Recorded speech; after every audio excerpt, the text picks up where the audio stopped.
I was in an abusive marriage, physically, emotionally, sexually abusive marriage. Hello, friends. This is Susan Shull, your host for the Clean Heart Club podcast. I'm a farm wife, mom, Grammy, holy yoga teacher, and Christian life coach.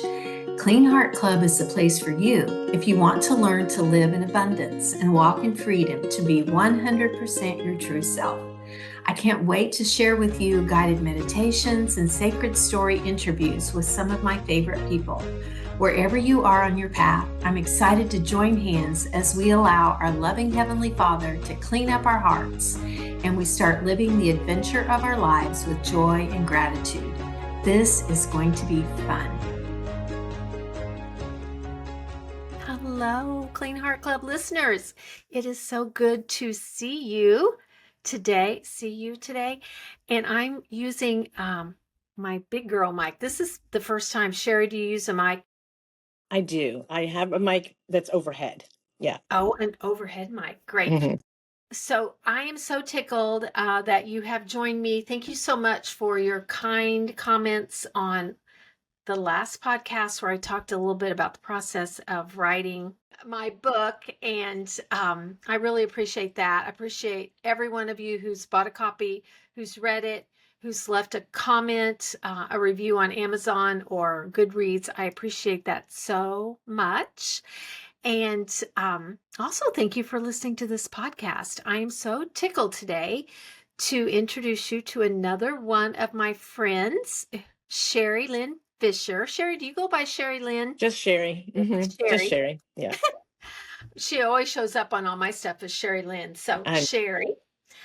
She lives in Maryland, and we became acquainted through Life Mentoring School, and Sheri comes to my Saturday morning encounter group, and we have gotten to know each other. We've seen each other a couple of times, maybe 3 times now. Yeah, In maybe. Yeah. actual Mm-hmm. person. Couple of times So, more than that. Yeah. yeah, Conferences. And we yeah, are the seasoned ladies of LMS. I'd like to call us the seasoned we are in ladies. the seasoned group where it turns out, and we are here for it. That's So, right. welcome, Sheri, to the Clean Heart Club podcast. Thank you. I'm so excited to be here. I'm a big fan of Susan and her book and her podcast and just everything Susan. Well, I'm a big fan of yours, Sheri, and Sheri's doing a whole bunch of interesting things and learning and growing, and we're going to talk about all that. But before we do, she's going to lead us in one of the practices that she likes to do. So you're going to love this. Take it away, Sheri. Okay. Well, one of the things that I like to do is something called breath prayer.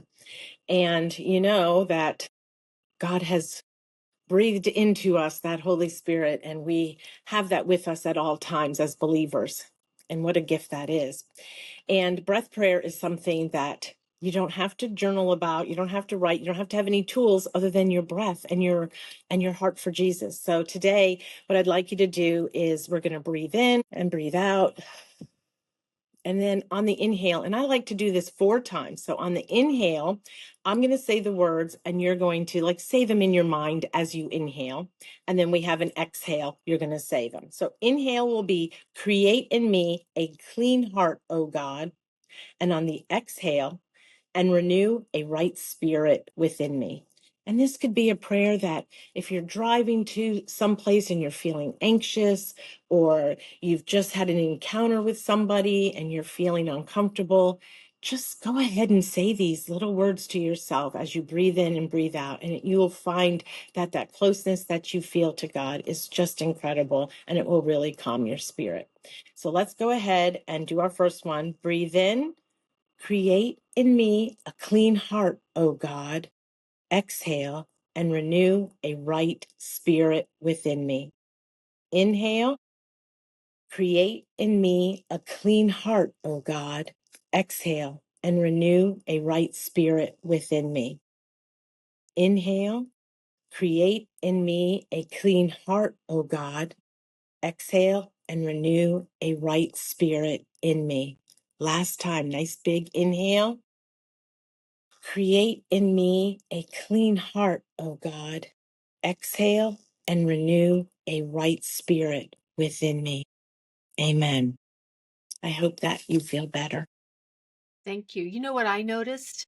As soon as you said the very first time that we were going to take an inhale and an exhale, I started holding my breath right then. Like I was waiting for you to tell me I could take another inhale. So I wonder if anybody else noticed themselves doing that. Thank you. That I love taking big inhales and exhales, and I needed that. And maybe Yeah, you and did they're too. really good. The breath is such a magical thing, and I think we forget how we can just do different breath works all the time to help us. There's the box breathing, the in and out, the nostrils, all kinds of different ways to do breath work that really just align our hearts and get us prepared for the next big thing. Which is probably coming. Yeah, Also, it's a great way to like calm anxiety, to reset your nervous system. So many positive things about our breath. yeah. So, one of the first things, well, first of all, Sheri, tell us about yourself. Well, I am a newly retired teacher, 32 years. I'm a wife to my husband, Brian. I am a mom of two girls, Haley and Lauren. And Lauren is 33, and Haley will be 29 this month. So, yeah. And I have my own podcast that I host, the Soul Journey podcast. And I am trying to start a coaching business as well. Love it. Love it. So, tell us more about your Soul Journey podcast. And we'll put links, of course, to all this stuff. Yeah. When did you Well, start it's podcasting? What inspired you? All that. Well, actually, it was the Holy Spirit nudged me. I kept feeling those nudges from God to tell my story. I have a very big testimony, and He really nudged me to get it out there, to encourage people, especially people, women who are at the threshold of change, who feel like there's nothing else. They're lost. They're in their empty nest season. They're maybe going through a divorce, just different things that they could be going through. So I was at the time, when I kind of refound the Lord, if that makes sense. I've always been a believer, but it didn't, even though my faith was a big part of who I was growing up, it was several years ago that my faith became very personal to me, and I now have a personal relationship with the Lord. My former marriage ended with a 911 call, and um, I thought my life was over, and God said no, it's not over. And I he took me on a journey that I share with people all the ways through song. I hear worship songs, and they just touch my heart so deeply. And those songs literally saved my life. And I tell about those stories and those transitions and try to help other women be encouraged through times of transition. So, Sheri, I know you tell your whole story on your podcast, and Hmm. I would certainly invite everybody to go listen because it's quite inspiring. And I think that it will be a great encouragement to people. But just for the purposes of this, were you in an abusive Yes, marriage? I was in an abusive marriage, um, physically, emotionally, sexually abusive marriage. And I was a teacher, and you don't talk about those things. You keep it all in. And I was a good girl, and I followed the rules of being quiet until I couldn't be quiet anymore. And like I said, when I was abused in front of my children, I drew the line and I said, that's it. I can't. And Susan, the strange part is that when he had abused me that last time, I was laying on the floor and I called 911, and he laughed on top of me, stood over me and laughed and said, "You just ruined your life." And I thought I did, until God sent me a song, and I realized that he was sending me a deep message that I was worth something better than that. And that sometimes God has to clear the field for us in order for us to find out what was really meant for us. And I live a glorious life now that's filled with love and faith and encouragement and happiness that I never dreamed even possible. But Wow. God made that way. He turned those ashes into beauty. And I just can't sing his praises enough because of it. Wow. So what was the song that? The song was Beautiful, Beautiful by Francesca Battistelli. And it's kind of funny because through the divorce that he got, well, he was in jail, and I had to take over his car, and it was a brand new Prius, and it was all this newfangled stuff in there. And so I got into the car and it was playing this song, and I was like, why is it playing this song? I don't even know how to turn the radio on. It was like all this fancy stuff in there. And this was a while ago. So, I mean, this was back in 2009. So it was fancy for back then. So I was planning, truthfully, I was planning on ending my life. And Oh my I was gosh. going to the bank and to all the places to line things up so that my girls would be taken care of. And every time I got into the car on that day, that song was playing. It never stopped playing. And then I kept thinking, why is this the same song? Like, is this a CD? Is this, what's happening? I didn't know what was happening. So by coincidentally, the seventh time I got into the car and out of the car, and that song was still playing, Beautiful, Beautiful. And it was just, I didn't understand. So I ran into my office and looked up the song lyrics because I was like, what is happening? And I just felt this rush over me, like, I am sending you a message, my child. I think you're beautiful. I think you're worth this. You are not done. And from that moment on, God showed up in my life.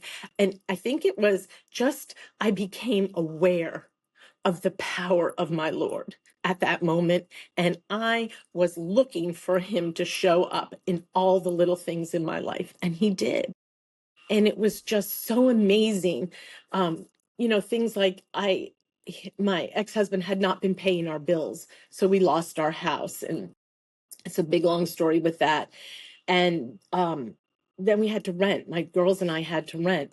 And they wouldn't approve me because I had no credit because he had trashed our credit. I didn't know he wasn't paying our bills. And I know that that's a whole other girls, pay attention to your own finances.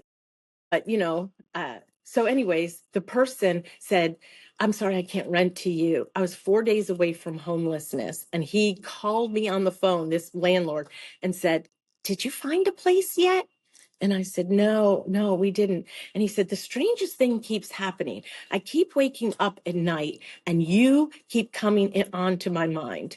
And everything in my being says not to rent to you. But this thing in my head keeps telling me to rent to you. So do you want the house to rent? I'm like, yes, I need the house to rent. So it was just like those little things just kept happening to me. Was he a believer? Do you know? I'm not sure if he was or not. I think he is now, probably because I told him, how I had prayed and prayed and prayed. And he said, well, I guess your prayers worked. But, for the fact that he got woken up and that he said, I can't get you off of my mind. That's the Lord. That's the Lord. That's Hmm. so Hmm. neat. Okay, we're going to make sure we tag Francesca Battistelli Yeah. in this I know. podcast when It's we put such a it on. beautiful song. Wow, that's so good. Okay, so music has played a definite part in your healing. Before we go on, and you don't have to talk about anything you don't want to, of course, but I'm curious, when did you realize you were in a bad spot? A funny thing that just happened to me was it was actually sort of the moment I met him, I knew something was wrong. But that goes back to not following your heart and not listening and not being a strong believer at the time. So I didn't really listen to that intuition. So we were together. We had a child together right away, and I knew things weren't right. But in 2006, and the reason I know that date just like so fresh is because I just was having problems with Verizon, and I Googled or searched Verizon in my email list, and up pops an email that he had sent me in 2006, my ex-husband. And it was just when I had discovered he was having an affair. And I was questioning him about it. And he said in this email, instead of worrying about what I'm doing, why don't you worry about yourself and worry about making yourself look better, act better, and be better? He said, and then he said some other things that I won't repeat. So from 2006 into 2009, I lived a torturous life with him. 2009 is when he hit me and actually gave me whiplash, hit my head against the wall so hard it lunged my head into the wall, gave me whiplash. And that's when he was arrested for domestic violence. But it was a terrible, terrible time. But I knew for 3 years that he was having an affair and ruining my life. But I didn't know what to do. And it's coincidentally, the day that he was arrested was the next day was my first day of school. And I showed up. And you showed up. I showed up. And, you know, it was through the grace of God. And I just, for some reason, the only thing that kept going through me is just to say, when anybody asked me, just say, I'm hanging in there through the grace of God. And was my response for the whole year. When people say, how are you? How are you? I'm hanging in there with the grace of God. And I didn't even know what that meant. I really honestly just said it. And I would show up, I would take a deep breath, and I would walk into the school as if I was an actress. And I was going to perform for those kids as their teacher. And I have students now who will tell me, and parents who will tell me, I had no clue you were going through any of that. Wow. But, So you know, learned, yeah. you learned to mask your emotions Yes. really Yes. well. Yes. Yeah. Yeah. I would And love to talk about that. Go yeah. ahead. Well, and masking is exactly what. And so for a long time, you just shoved it down, shoved it down, shoved it down until you will eventually it will catch up to you. And you know, it did. And that's when I found LMS, Life Mentoring School. Wow. And then learned and still am learning about processing my emotions. I'm not sure that we ever really say we've conquered it. I think it's just that we know that it's a constant thing. And I do know today when I have issues, any issues at all, I can process my emotions so much faster and so much better. I don't stay in the wallow. I don't stay in that pity party or whatever that is that I was in for a while, you know. Mm-hmm. So let's drop a pin there. And I want to come Okay. back to that and talk All about right. how you even do that, because I think a lot of people, even I used to say, talk about processing emotions, but I really didn't know how to do it. So I want to talk about that. But before we move on, what advice would you have for someone who finds herself in an abusive relationship, married or just Okay. So you need to find a faith-based group of people, friends, women. And I'm going to be careful with this because I don't want to offend anybody, but I did try like a child of alcoholics, like a 12-step program, you know, when I was going through this years ago, before this was even before this, you know, my whole life has just been a snowball effect of some childhood things.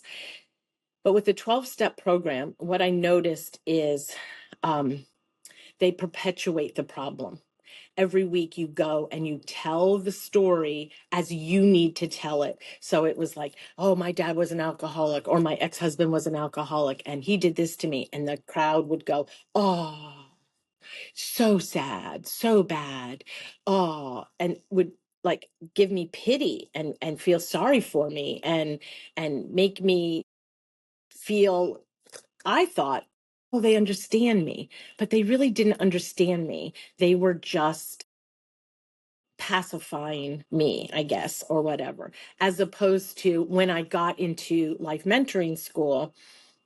Nobody said, "Oh, you poor thing, you went through this. Oh, just tell me the story over and over again. Tell me the story over and over again." No, they said, "Yes, that happened to you, but you could change how you tell that story to yourself." And I thought, "Oh, no, no, no, no. I can't put rose-colored glasses on that story. My ex-husband abused me." Yes, he did. However, God showed up. So when I tell this story, if somebody asks me, I say, "Oh, but let me show you how God showed up. Let me show you how I was ready to receive God. Let me show you and tell you what God did in my story." So my story was terrible, but God showed up and showed me that I could have better, that He was going to provide in abundance to me when I had nothing. He was going to keep His promises to me. And so throughout my life, I look back at these stories and I think that they call it like treasure hunting. And I start to do that to see, okay, yeah, that was a really bad circumstance, but where did God show up? Where did God show me He was with me despite the fact that things weren't going the way I wanted them to go? And I can find all of those ways. But my advice would be, the first thing is find a faith-based group of people, women mostly, not because if you get with mixed company, you could be having some weird feelings or unknown, just Sheri, do you think that did the telling that story over and over and over as kind of like a victim, which because you yes, were, right. did that prepare you then for when you joined life mentoring school and were given the news that you could reframe that? I think it Had some prepared healing me, happen? but in this sense, I don't know if prepare is the right word, but it made me realize the awareness of the situation and that I could have control. Even though it already happened, I could still take control of my thoughts for that situation. I could still say, I did this with God's help. I relied on God. I didn't sit back and just say, "Oh, woe is me. This happened to me." And, Mhm. I didn't like pull the whiny card, and I think sometimes if you get with the wrong group of people, it could perpetuate that instead of trying to get you up and out of it. So that's why I say, like, try to find, like, the first thing you need to do is always be safe. Always make sure that you and your children are safe. And if they're not safe, try to find a place that is safe. Because and remember that it isn't the end. Even though it feels like it's the end, there are places that can help you. Now, I will tell you, things have changed since then. This was 16 years ago that I went through this. And when I went through it, I lived in Virginia at the time, and Virginia is a Commonwealth state. So when there's a crime of domestic violence against somebody, it's a crime against the state, not a crime against the person. So weird. Mm. So the Commonwealth had an attorney. I didn't have an attorney, but the Commonwealth had an attorney. And so I had to go to like a domestic violent, like a resource center that they send you for like a little counseling or whatever. So people were there, and then they like talk to you about things. And they told me, "We can't really help you financially," because I need to back up 1 second. When he got out of jail, he went right to the bank and closed out our bank accounts and took all of the money. So not only I had nothing, and I only got paid as a teacher once a month, and this was the 8th of September, and I had just gotten paid. So he cleared out all the money. So I How how went, do how do you protect yourself from that happening as a well, woman?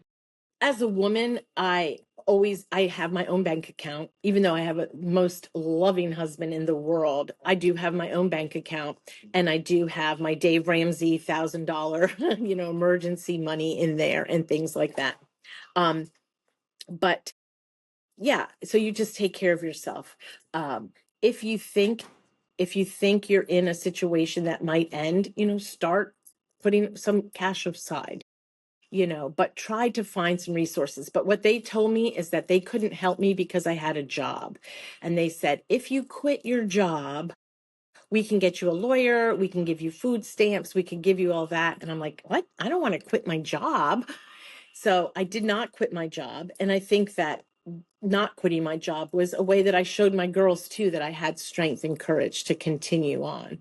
And Yeah. that becomes, I know we've talked a lot in the past in LMS about your legacy, and like I always thought of I was going to have to leave money to my kids because that would just be your legacy. But I've realized my endurance and my tenacity to survive is my legacy, is that I never gave up. And my faith is my legacy because I just always stand strong in that. Wow. But So you are a fighter. I am a fighter. Yeah. And I just want people to know that you can do it if you're ever in that situation. It is not the end, even though it feels like the end, and I do want to say my children one was in high school, a senior, and one was in middle school when this was happening. And just recently, my sweet youngest one, she has carried this for so long, Susan. She said to me, Mom, do you remember that one night when you were going to go out for a walk? You and Dad were fighting really bad. And you said, I just want to go out for a walk. And I said, yeah. And she said, I begged you not to go out for a walk. And I said, yeah. And she said, do you remember? I just said, Mom, please just come lay down with me. I just need you. I have a headache. I need you to lay down with me. And I said, yeah, I guess I kind of remember that. And she said, I really thought if you went out for that walk, that you would never come back, that you were going to be killed. Susan, Goodness. she carried that with her for years. So Wow. that's why I say to people, like, be brave to make those steps that you need to make, and pray, pray, pray, and find a faith-filled friend group that will help you, and there are resources out there today. They're not the same way that they were 16 years ago. The Thank goodness. resources, yes, the resources for domestic violence are out there, and they can help you with gift cards to restaurants or to gas stations and things like that. But I just tell you that God showed up. I had the Prius at the time, and I had no money, and I asked them, please, I need gas money, because my daughter she was the lieutenant governor of the Key Club at her senior year. And I said, she has this thing and it's miles away and I have to get there. And so they gave me a $25 gift card. Well, that $25 gift card to the Wawa lasted me like a week. Like, I mean, like, so, like, way, way, way more than it should have, like, so even like things like that, that's what I'm talking about, is seeing the awareness, how God made it abundant for me. He found a way and then blessed me and let my gas last longer than it should have. I know that sounds so silly, but those are the It sounds blessings. like a miracle. It is a miracle, but you have to start looking for them. They're always there, but you have to really look for them. And I think I don't know if I was always so aware of them as I am now. Well, And I'm everywhere we thankful for look, we that. see miracles. When we start looking, we start Yeah, seeing them, don't we? yeah, yeah. Oh my goodness. This episode of the Clean Heart Club podcast is brought to you by my book, Hello You, Being Yourself in a World That Wants You to Be Everyone Else. If you've been loving these faith-filled conversations, I think you'll love the book too. It's an invitation to come home to yourself and to God. And you can find it now on Amazon. Find the link in the show notes. Thanks, friends. Well, I'm so glad that you were able to break free from that Yes, and heal from, I can't imagine the emotional wounds, let alone the physical wounds of right. being in that Yeah, kind of relationship. So, right. And but God restored everything that and the funny, not funny, but my husband and I, my current husband Brian, um we built a house in Maryland, and we moved in on September 8th It was 13 years from the day that everything happened to me where I thought my life was over. 13 years later, on the same day, I walked into a dream house with a pool. It was like our sanctuary that we have built this life together. And I never could have imagined that, but it was on the same day. Like that to me is just like, what? Total restoration. Yes, that's that beauty from ashes, and that's keeping those promises of, like the locust and all those promises, Yes. like he restored everything He and then restored the some. years the locusts ate. Yeah. Wow. Yep. Wow. So, but I just encourage people to find your people, find your God-loving people, because they're going to love you and pray you through it all. And there's just nothing better than that. And that's just seems to be like, oh, but it really, really, it makes a difference. So how were you able to find that group of people? Or were they already in your life and they just They were stepped not up? already in my life. No, they were not already in my life. I was going at the time, I was going to a Methodist church. And when I went to my church to ask for help, the pastor said, we can't really help you because that would be like picking sides. So I was like, oh, okay, And well, if you have to pick a side, pick me. But anyway, so they couldn't help me. We were going to the church, my girls and I, and then I was really trying to find myself with God, like after that song, after everything, just really trying to find it. And I started to go to kind of like a mega church, which it's just, a different kind of church. But I did find a small group, and then that small group was very, very good. And they were very loving and faith-based people. But I will tell you that my children have a different journey with God than I do, because, they still looked at it like, but why did God let this happen? And then we were going to this church, and then their youth pastor had an affair with one of the students. And then the church divided over who's right and who's wrong. And my kids again were like, why does God let these kind of things happen? And it was a woman youth pastor had an affair with a 16-year-old boy.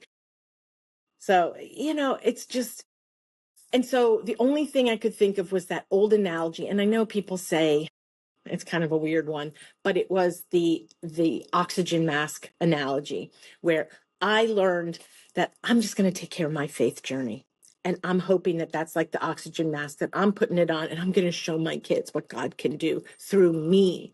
And I'm hoping that that's going to make a difference. And now, years later, it has made that difference. Like they can look back and they have a better relationship with God now than I thought they would.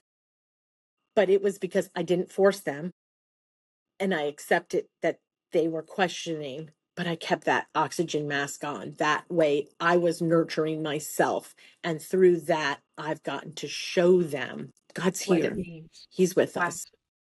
Wow. That's so good.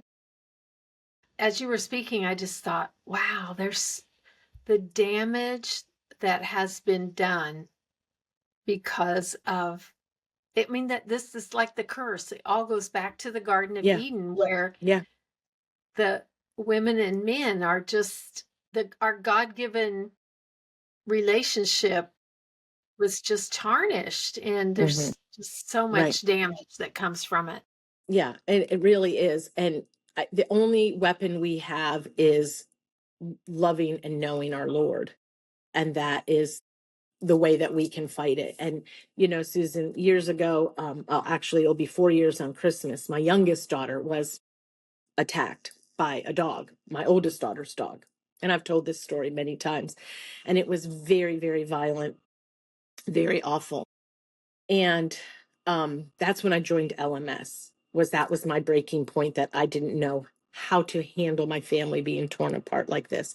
And the attack was on her face, and it took off about half of her face.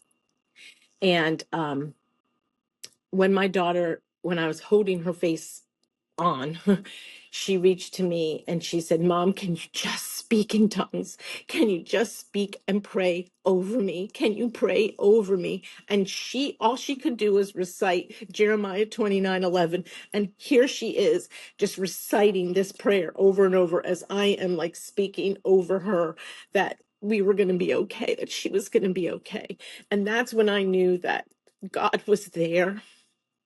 It was the inch away from her jugular vein. It was Christmas Eve. We prayed. We didn't know what kind of doctor we would get on Christmas Eve.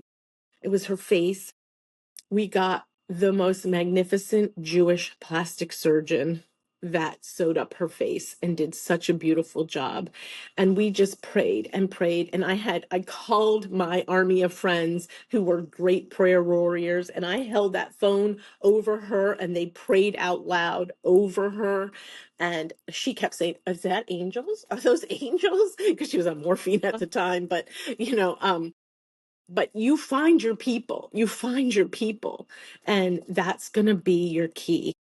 And maybe we can encourage somebody that if you haven't found your people yet, keep looking. Mm-hmm. Don't give Reach out up. to me. I'll be your people. I'll be There your you go. people. There you go. And I'm Sheri's always someone you happy want to on pray. your side. Pardon? Oh, I said Sheri's someone we want on our side for sure. Wow. But, So you but really have it's, yeah. And it's just, again, meeting Edie and the program and finding that I could tell that same story and tell how awful it was, or I can tell how victorious it was, that God showed up in really big ways. And that's what I choose to do. And how has gratitude played into all this? Because I know you also are a big gratitude person. Yes. Well, in the planner that we use, there's a place for gratitude, and I will write that. There's also a place that has like the person of the week. And a lot of times I'll put somebody who says like, could you pray for me? Or like, on Facebook, somebody will say like, I really need prayers. I'll write their name down. But I will tell you, when speaking of that attack, my son-in-law didn't speak to us. And so I could have said, well, you are in the wrong, mister. You should have, put the dog down, and you should have done this and you should have done that. But I didn't. I chose, through my teachings, through the tools that we've learned in LMS, to be thankful for the situation that my daughter was alive. Be thankful he was not speaking to us. But every day for the person of the week, I wrote his name down. And I just said, my family is whole. And I praise the Lord. My family is whole. And I would write his name down, my son-in-law's name down. So you prayed as if your prayers were already answered. Yes. And I believe that my family was going to be whole. Now, I will tell you, I texted him on his birthday. He never responded. I was blocked. I sent Christmas gifts. I never got a thank you, but he did open the gifts. I sent birthday gifts. I always asked when I spoke to my daughter, how is he doing? So I kept showing up as my true self, because I hoped and I knew that God was going to restore my family. And what if I didn't? What if, even though judge and jury would have been on my side and they would have said, you have all rights to be mad at him, I chose to stay in gratitude, that this is who my daughter chooses to love. This is who her husband is. And I will not do that to her. I will not do that to this family. I will choose to believe that our family is going to be restored. And I showed up as my true self for over 1,000 days. Mm-hmm. Over That's 1,000 days. Thank you for sharing that. That's going to help somebody. We don't give up.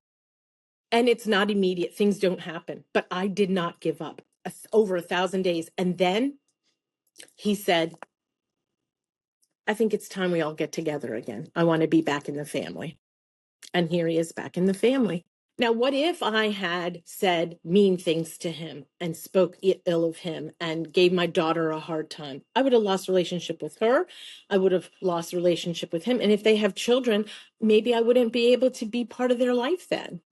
But it's just, my gratitude is also a reflection time.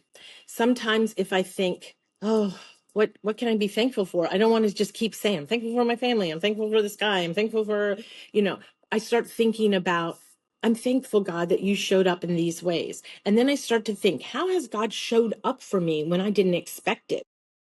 And you start thinking about all the ways he showed up for you. Why wouldn't he show up for you now? Yeah. Of course he's going to show up on his time. Big, big, big, big key point.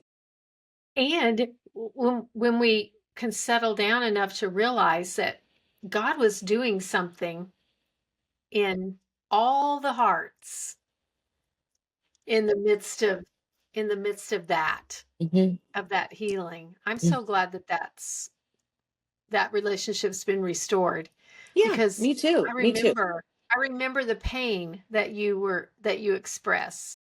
It was horrible.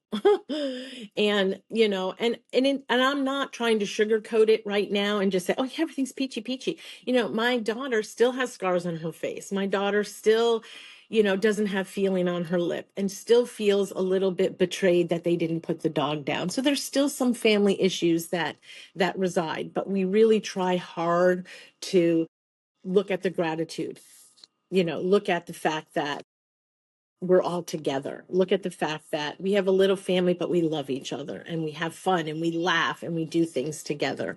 And you just have to find those moments of gratitude.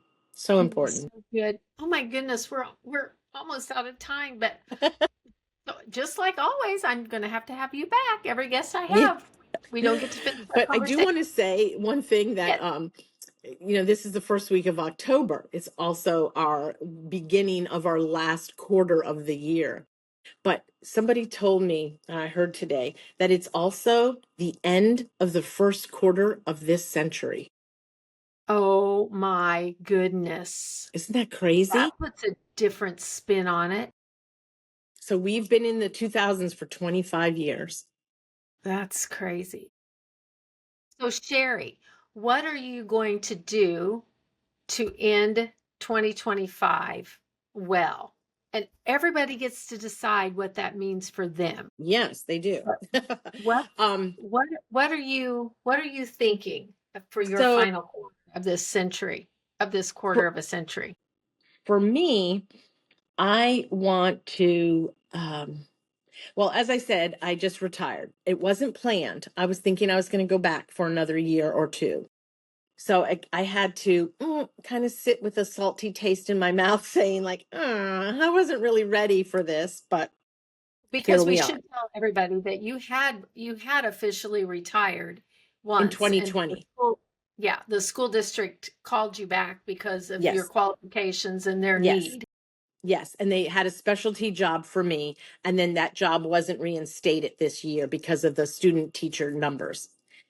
But I will tell you that I prayed hard all summer. And what I prayed was, God, let your will be done.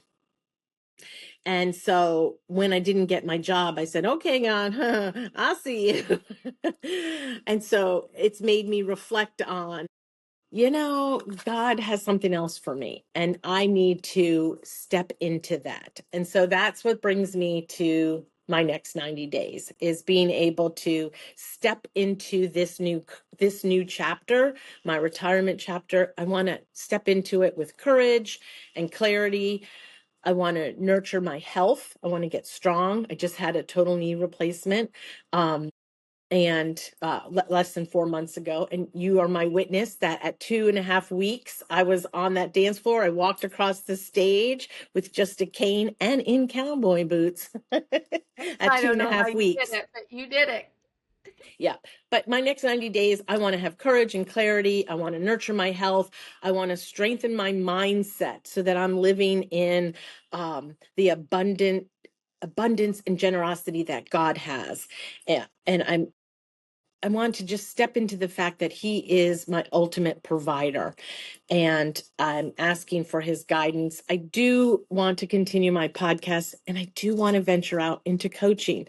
And so that's where the courage comes in because that's a big step. Even Yes. though I'm a master coach certified through LMS, I'm still just haven't started that part yet. And I heard, was it somebody yesterday? I can't remember if it was on a podcast I was listening to, or a sermon or whatever, but they were talking about, oh, I know, it was on Mel Robbins's podcast. She had a Harvard PhD psychologist or something on there, but talking about how we can look at everything as if it was for us instead of making everything a problem. There Okay, you go. so in your situation, so okay, this is where I get to spend the next 90 days seeking clarity, working on my Hmm. mindset, Yep. experimenting with my business, trying new things. And Laying what if down it's that foundation. Yep. Yep. laying down the foundation? Hmm. So good. And I want to encourage our listeners with that too. What do you want to create for yourself in the next 90 days? Right. What's a dream that God's put on your heart that you've not ever taken the plunge to accomplish? And it doesn't have to be anything huge. Right. And I encourage everyone to find that quiet sitting time and ask God. Be bold with your prayers. Be bold with your ask. God, is this for me? If this is, I need some signs to know. I need you to show me, Lord, that this is the way you want me to go. Or I need clarification. I need that feeling. I need something, but be bold in your prayer. Be bold in your ask for clarity. And that's what I've been these last couple of weeks since my finding out about my retirement. God is coaching what you want me to do. Then give me that feeling of confidence. Let me be courageous to start taking those chances. And we Is my know that podcast, pardon? confidence comes from action. We don't get confident first and then take the action. We take the action from a little bit of insecurity, and the confidence comes from that. And you have to get a little courage to take those steps. And You. the more you take them, the better you feel. I mean, it's with anything. Think about like any job that you've had in your life. You start out, you're a little nervous. I don't know. I don't even know how to use the copier. I don't know how to do this. And then all of a sudden you're like, oh yeah, you're showing everybody you're doing it.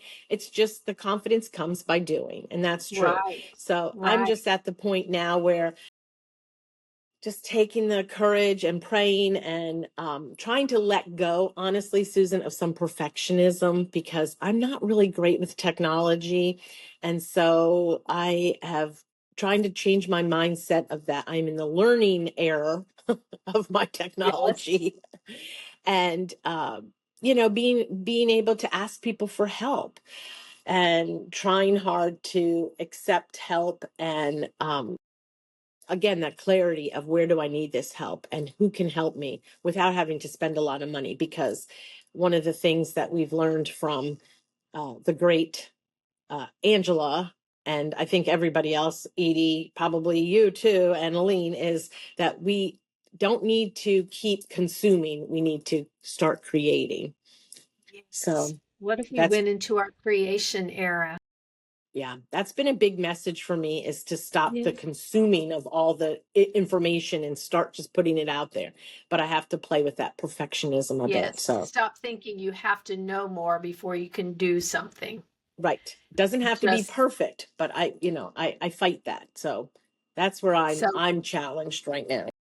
So good. Well, Sherri, we need to wrap this up. So thank Yes. you so much for saying yes to this and for sharing a vulnerable story. I know it's going to help somebody. And we will put all Sherri's information in the contacts. If somebody finds himself in a situation similar to yours, Hmm. um, are you available Yep, I'm again to available. talk? Reach out to me on my DMs. You could also always email me. It's Sherri at jointhesouljourney.com. And let me talk to you. And it won't be a charge. I mean, I'm just gonna, like let me try to guide you or at least hold your hand a little bit and hold some space for you when you're going through this really scary time. But know Because that your prayer is your most powerful tool you can use. I love that. So I want to encourage everybody to take a listen to Sherri's podcast and learn the story behind so many of the songs that I'm sure are your favorites. Yeah. And she has such a sweet spirit, as you know. I was going to talk to you about your favorite Young Living products too, but we'll have to do that on another time. Oh yeah, Stress Away is my favorite. I even have the little diffuser in my car. And so I Love it. keep it in my Love car it. and it's just Stress Away. Stress Away is a great one. Okay, thank you so much for All joining right. I me. love And you so much. Mwah. I love you too. Thank you, listeners. We love you too. And thank you so much for joining us. Thank you so much for joining me today on the Clean Heart Club podcast. I hope that you were blessed and learned some things that will help you on your journey. Let's remember this truth from Psalm 28:7. The Lord is my strength and shield. I trust him with all my heart. He helps me, and my heart is filled with joy. I burst out in songs of thanksgiving. Did you know I wrote a course for you? It's called the Clean Heart Club and contains 10 video teachings about some of my favorite life coaching concepts, which are so helpful. You're also invited to come join the fun in the Clean Heart Club group on Facebook and sign up to receive my weekly newsletter of encouragement. Let's be friends. See you next time.